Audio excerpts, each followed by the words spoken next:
Hi Aries, this is Jav. Welcome po sa ating channel. By the way, Aries, this is your weekly Gabay Tarot reading from January 6 to 11, 2026.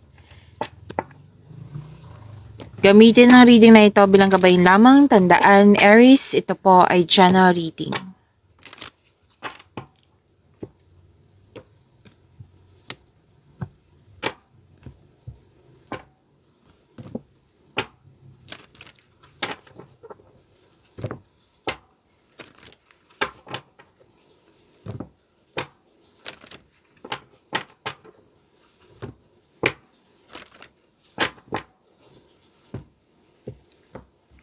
This is for you, Aries, ngayong January 6 to 11, 2026. Angel number para kay Aries for this week. Angel number 777. Alignment. Your progress is recognized and alignment is here. It is within your reach. The whisper is reminding you to stay the course and feel source working through you. Your gifts are being recognized. To attract more blessings, let us say the power of affirmation. Let us say, I blossom and bloom as I use my gifts. All things simply align as I feel the feeling of the divine. So this is angel number 777, alignment. Okay, may mangyayari na naka-align. Okay, so this is naka-destiny sa'yo, Aries. And, okay, kailangan kong huminto kasi may dumaan. Okay, so, again, this is alignment. Ang mga nangyari, mga pangyayari ay naka-align.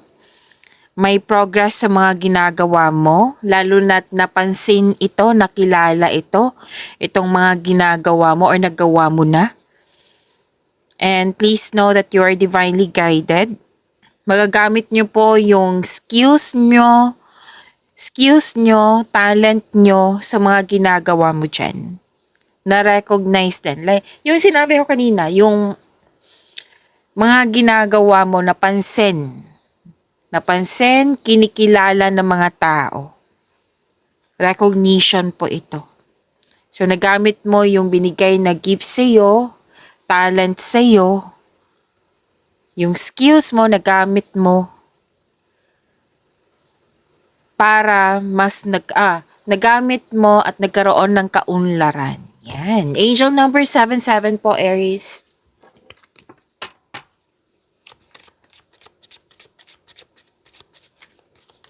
Maraming salamat po sa inyong patuloy na suporta, sa mga nag-donate, sa mga hindi nag-skip ng ads, sa mga hindi pa nag-subscribe, subscribe na po.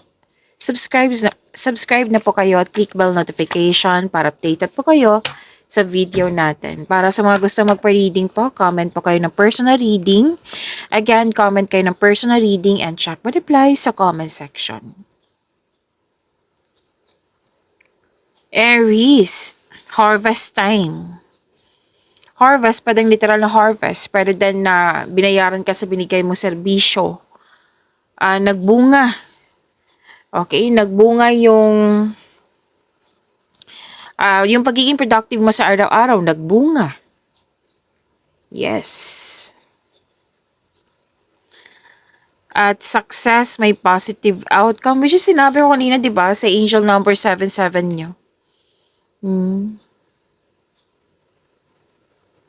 Positive outcome, joy and happiness nakikita ko dito. Actually, may nakita ko ditong kailangan nyo mag-ingat sa mahilig magmanipula. May nag-observe sa'yo eh. Pwede ikaw yung nag-observe, pero most likely, may nag-observe sa'yo.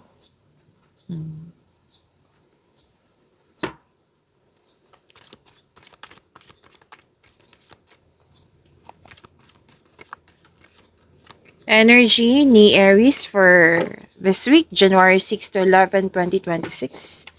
Andito po pala si Angel of Dreams. Ay, wow.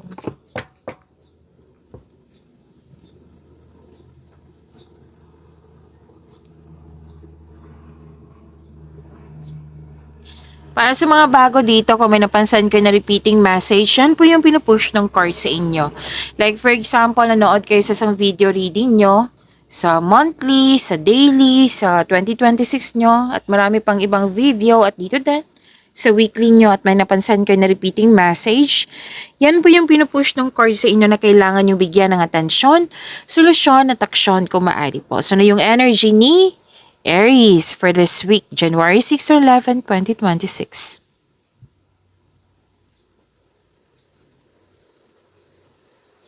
Malakas ang iyong intuition.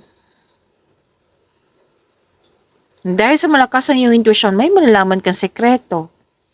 Or malalaman mo yung taong maluloko or nanloko sa iyo. May sekretong mabubulgar at magkakaroon ng honest conversation kung ito ay malapit sa iyo. Kung may kontrata, may nakita kasi akong kontrata dito na may ma-discover ka. Kasi malakas ang yung intuition niya, di ba? Sinabi kanina, may matutuklasan kang pwedeng hidden charges or makadiscover ka ng deal na naging too good to be true. Kaya be wiser at mag-ingat.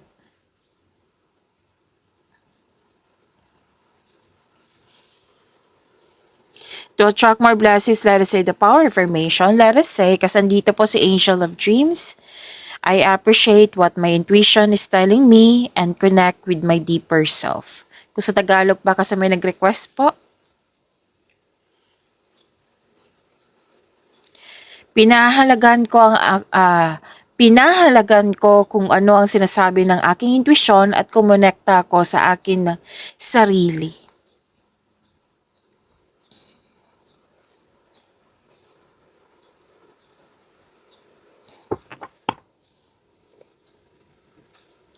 So this is wealth, family, and inheritance, may completion of cycle. Makakatanggap ka ng mana, pension, retirement, o masaganang ani ng buhay.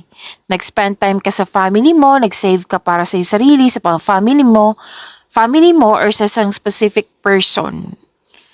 At may magbuo ng negosyo, may alok na negosyo, may posibilidad na bibili ng property.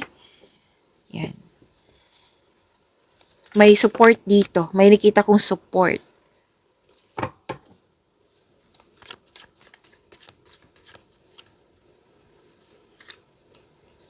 And dito po si Angel of Prophecy sa inyong career and money for this week.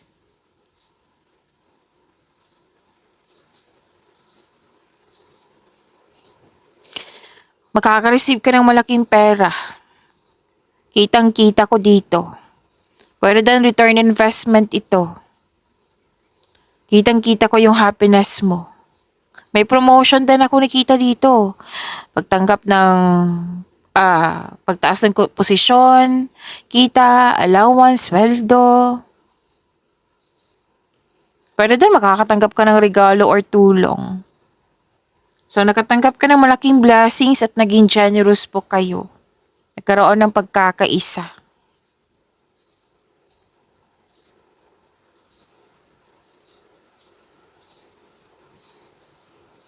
Kung nag-aantay ka ng job opportunity or kontrata, alam mong may delay. Kasi process. Alam mo, process ito na expectation mo na may delay. Nakikita ko dito na iinip ka. So, sinabi ng card dito, maghintay. Tapos, kung may bala ka mag-invest or maggasta sa isang bagay, pag-isipan ng mabuti. Sabi ng iyong card. To attract more blessings, let us say the power of affirmation. Let us say, kasi andito po si Angel of Prophecy. I am waiting for a reason and I make the most of the time I am given to gain new insight. Kung sa Tagalog pa kasi may nag-request po. Naghihintay ako ng isang dahilan at sinusulit ko ang oras na binibigay sa akin upang makakuha ng bagong pananaw.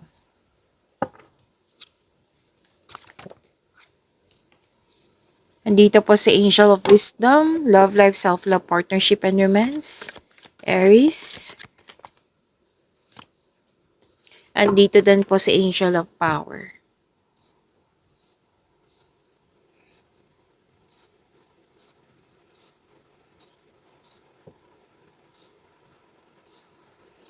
Makinig po kayo sa inyong intuition at magtiwala sa inyong sarili. Kayong lahat, single ka man marelasyon sa buhay mag-asawa, mas piliin niyo pong magtiwala sa inyong sarili kaysa mag-overthink or mag-overanalyze. Kasi may sinabi din dito sa inyong energy at dito din na may malalaman kayong sikreto. Kasi nga, malakas ang iyong intuition.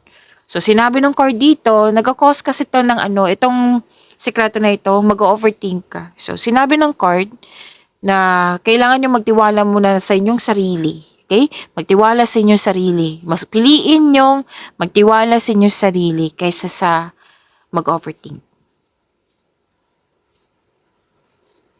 So, attract more blessings. Let us say the power of affirmation. Let us say,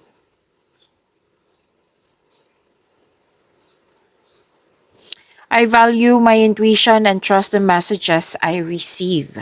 Pagyamanin niyo po yung blessings na binigay sa inyo. Aries, see you tomorrow. Maraming salamat po.